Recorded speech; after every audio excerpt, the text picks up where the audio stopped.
मेरा नाम किरण कुमार, मैं आंध्रा वाले हूँ. So I don't know Hindi very much. My friend will translate my question in Hindi. ఇప్పుడు మామూలుగా ప్రతి మతము ప్రతి కులము కొన్ని ఉన్నాయి. ఏంటంటే ప్రతి మతం వాళ్ళు వేరే వాళ్ళని బ్లేమ్ చేసి లేకపోతే పాయింట్ అవుట్ చేసి ఒక మతంతో కంపేర్ చేసినప్పుడు మాత్రమే వాళ్ళ దేవుళ్ళని హైలైట్ చేసుకోగలుగుతున్నారు. వితౌట్ కంపారిజన్ మనం మన దేవుడి గొప్పతనాన్ని చెప్పలేమా అని నేను అడుగుతున్నాను.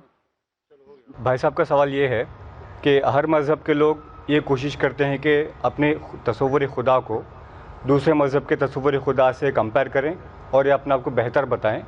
क्या ये मुमकिन नहीं है कि हम अपने ही मज़हब के तसव्वुर से ही साबित करें कि सबसे बेहतरीन कॉन्सेप्ट ऑफ गॉड है? भाई साहब का सवाल था कि अक्सर मज़हब के मानने वाले ये साबित करना चाहते कि हमारे मज़हब का जो कॉन्सेप्ट है खुदा का, जो तसव्वुर है, वो दूसरे मज़हब से बेहतर है. क्यों ना ऐसा समझे कि हमारे मज़हब के तसव्वुर को माने और उसके अमल करे. आप जो कह रहे बिल्कुल सही कह रहे, और वही मैंने आखिरी हफ्ते शनिचर को जब तकरीर थी आलमी भाईचारे की तकरीर, उसमें मैंने ये साबित किया कि हर मज़हब, आप जब मज़हबी किताबों का मुताला करते हैं, जो कॉन्सेप्ट ऑफ गॉड है, जो खुदा का तसव्वुर, वो यकसा है. सारे मज़हब में कहा गया है खुदा एक है. सारे मज़हब में कहा गया है कि खुदा की कोई प्रतिमा नहीं, कोई पेंटिंग नहीं, कोई पिक्चर नहीं. इस्लाम के अंदर, क्रिश्चियनिटी में, हिंदुइज्म में, इसमें कहा गया है कि बुत परस्ती गलत है.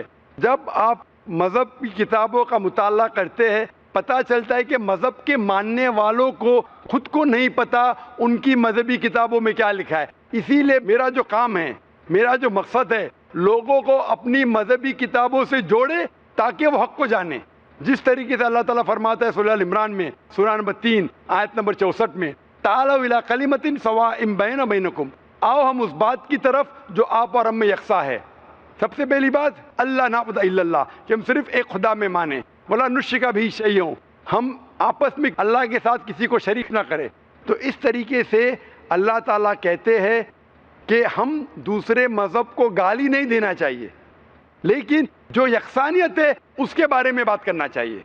तो वही मैंने लास्ट वीक, पिछले हफ्ते किया था, और ये साबित किया कि सारे मज़हब में, चाहे इस्लाम हो, यहूदियत हो, ईसाईयत हो, हिंदू धर्म हो, सब में लिखा है कि खुदा एक है. उस खुदा की कोई प्रतिमा नहीं. जिस तरीके से कहा गया है श्वेता उपनिषद चैप्टर नंबर 4 वर्स नंबर 19 और Yajurveda chapter number 32 shloka number 3 में, न तस्य प्रतिमा अस्ति.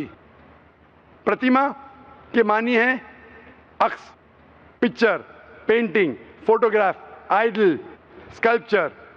लिखा है ना तस्य प्रतिमा अस्ति, उस ईश्वर, उस भगवान, उस खुदा की कोई प्रतिमा नहीं, कोई अक्स नहीं, कोई पिक्चर नहीं, कोई पेंटिंग नहीं, कोई आइडल नहीं, कोई स्कल्पचर नहीं, कोई स्टैच्यू नहीं.